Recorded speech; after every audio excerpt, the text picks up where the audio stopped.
Ole tarpo kalame Taimi male TUAMAN fatus male fianga Faumuina toltai David Tua mole tarpo kalame nei foi tai fau. Palola versi Faumuina. Good morning, sir. Good morning, Tabai. Yeah, so from we are some. Yeah, the lo family na le le tua wa. Fayang tato dia. Ima yaso manatu sama dia fo ile weekend ya aftai ya Yesu wa so madela wa sheki ya me matawa. Wow, beautiful pineapple mele wega ko ka ya ngi uso. Se lau pasene. Beautiful banana. Yes. Swing all tawa lo surga ko kaimia. Yeah, all farangwa tao su sa wala wa ila uso ngi tao. Wanga sheki la Taimi tawa.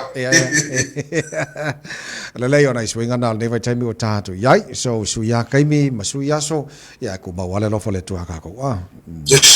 sir. Thank you, Jesus. Amen. Malo lei ole nei tai au ka ko rounds for you tolu. Bolo should feel let no ya lei o tatu o mai tatu round number 1. Ua fatonina ya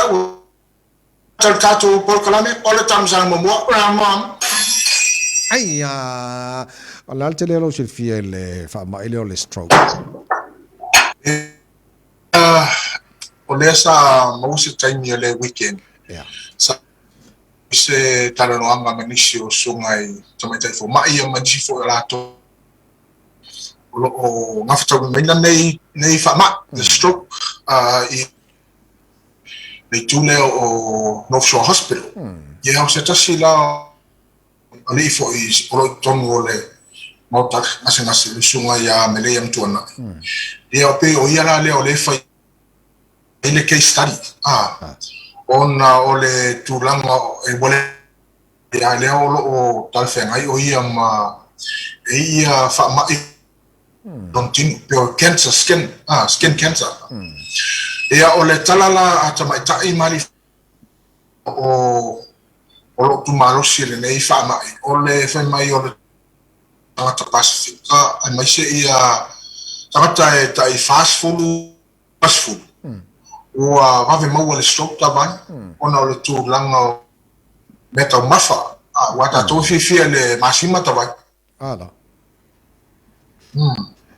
An masima a le makua i o ngale supopo le kamanga el faspua ai le manga i ka sa le sko le malo makua a meno le ol me ya ngare ka kirkir ko i ya sa ala sa nanga tabai a le tele o tatou tangata whiwhia e whaamale masima ai pei ole talanoa mai a lim mai tai fo mai ia tauna yesi awala fo tauna fai tatou ti teo iai e pei o tūlanga wa tele au fa mai va tele au o fruits ia ole iai tomu ia le masima ia fa pela ia fa mai to tele o lato sosuenga si ya tule e fa nga ta to fruits e lo ole fa nga to e le se me vo ile ole o to mai masima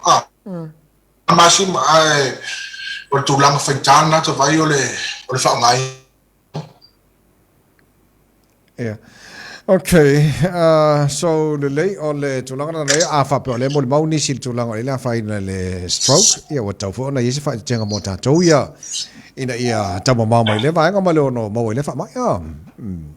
na itele natulang tabai tarsia ia mauani e Faumuina fo e tulanga faiona to tel ni se no faiona to community wow to manatu ia ole ia fo il to tel o tato tangata ole nga lue Stroke Foundation ia fa mala maina ia ni se tulanga faiona tangata tabai awani nei tele dato e mo le fa mai le stroke yeah okay le lei al tato round 1 nga la fa solo al tato round number 2 yeah wa fa ti ya nei tabai o sauna tamsang ole alo sila fia le ta wal mene o se fu malo loina do ta wa tabai te tal noa wa o te loa pe o sanga wo tama fai te toe o le mesa i loto tino e le ngata ilea i o lata maa nava ma le ngata ngai o ya na wo malta longa tu rol kolin ya tu la po aro mana be ya wole faina e tem sa tala mo nai pe yo le mesa i mo mo fai ko se vai ula benga yeah vai sa fa sin finka ya o mena le sa ya sa ka mo fai ka mo e foi ni si sa so so ni pe sunga ya toni linga asa ti voi le ato manu ile nei fa nga tama o so fu malo loina o toni Mr. Olympia e o le mena le wai nei toi wo fai go fie 3 years later o toi fo ia le fie ko lengi pe o mesa ia ia wa ole tulanga fo le ia i pe ia atale no fo taitama fa le taimi fa ava no mor koleni e mo ki ngoa le se kaimi wala pisi umaka ko a barol meta wa o kango set le taimi o taimi le tawano wa le fa ma stino ia ma e ska ia le kaimi kaunga fa ma skin sa le tava yo langa me sulfonga nei ya tawana i me tawon fa mo ata vai yo lo tainga e ala tangaruenga ia ma lungon malai tapor o fa mal skinga le exercising ma le okay le exercise manos ma tolu fa nada vai asa fa kula se vari dungon balai sor ko fefe ma okay le tar fa sol mal tato final round number 3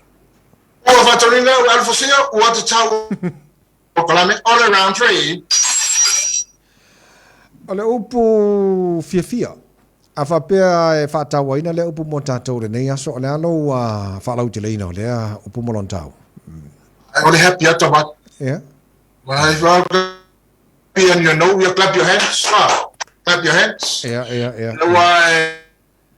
finga tane tau fa ke ile vai aso to vai asa ai não fa no longo e Paul Kalame a le sunga ya taito awai mai ai le sunga ya fitepa ai ako le mangai o le la ia peila le mele sa maua mai le la unga le fitepa na po ia wa me tato te faia ia tato faia male nganga fie ta va ma na ya ta o te le vai ia ia so ele maua fie ia tam faia taito ia fie ia ya te fie be ke le fie ia taito ia natulanga ia fa malo si awal sunga ya fitepa ia maua fie fai me fie ma na mo tu e fa ta Famaroshi ma fai fai ana sta asa alo pol fata o tafole le loto fio le vai la au ngale mo tato yes estava esa yeah was happy wa fie tava so fie mai tato ne tai au o ese si fa ngo ma wa o lo fai fo le ska ngaka le ngai le fie Tawa fa fie e ke happy asa le ya le tato rounds na todo mo nei tai fo ya e la ma pese le fie usu fa mo le na ngai aso fo mai fa mo po kala me pese ya al pese le fie aso tina ya fani aso to ya fani o al pese le fie Iya. Ngene so wel pese nga ya ra ton fa to nei ta fani iya fai wa fie one Tasiling matuangayo Tasiling matuangayo Tasiling matuangayo Tato fia ini Matua maleulungayo Tasiling matua maleulungayo Tasiling matua maleulungayo Tato fia ini Tafia miti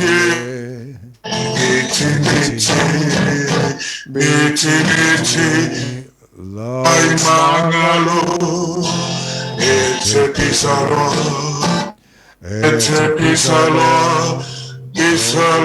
amatava love you tonight but we are Samoa. Ja, wanneer zo. Thank you.